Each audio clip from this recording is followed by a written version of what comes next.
In the early morning hours of February 20th, 1944, a crew flying out of RAF Grimsby was shot down while on a bombing mission over Germany.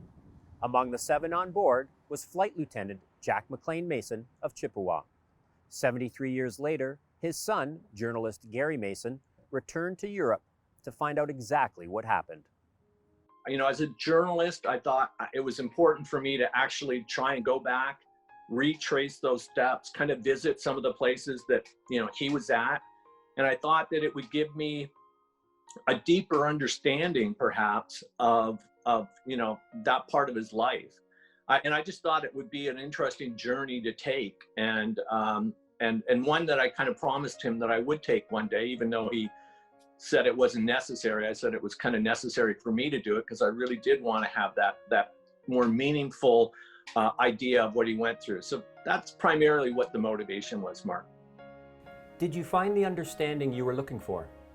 I think I did. I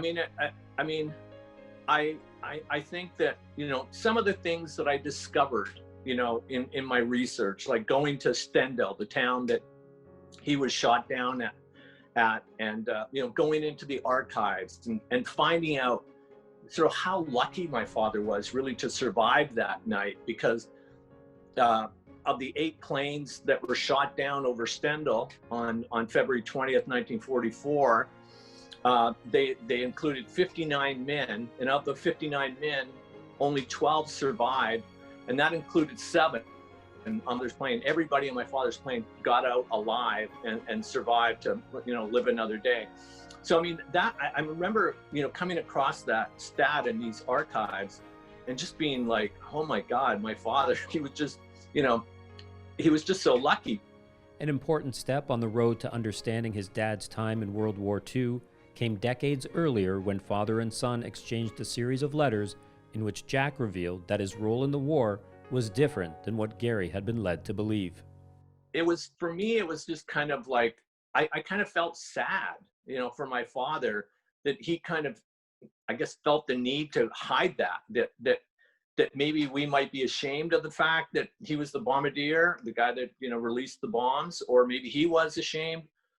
I don't know, but I'm glad that in the end he told me. But it was, as a 25-year-old, journalism student at the time, it was a bit of a shock. It was like, I will never forget reading that letter and those words just, sticking out. I know you think I was a navigator. In fact, I was the guy who dropped the bombs. I will never forget those words. Jack Mason, like many who served, didn't talk much about it once he returned to Canada. His medals were boxed up and put away. He joined the Legion and made the occasional trip to the cenotaph, but was never one to march in public. In many ways, his time in the war was hidden away, just like his medals. Not everybody, was the same or is the same in terms of, reliving those memories. For some people, they emerge from the war, really, really scarred mentally. And, they just didn't want to relive it in any form. My dad, I'm not sure he was scarred by it. In fact, he told me that in some respects, those days were the best days of his life. But you can say that when you emerge from it alive. But I just think that not everybody, my dad really didn't talk much about it. We really didn't know growing up what it was like for him.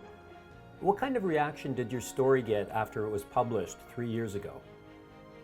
The reaction was absolutely massive. I couldn't have been, more pleasantly surprised, I guess, by the number of people that were moved by it, and the number of people, as I say, whose parents were in the war and had gone to similar experiences. I encourage you to search for Gary's 2017 Globe and Mail feature that we drew from for this story. It provides a much deeper understanding of his father's time serving Canada in World War II. In Chippawa, reporting for The Source, I'm Mark Wikobrado.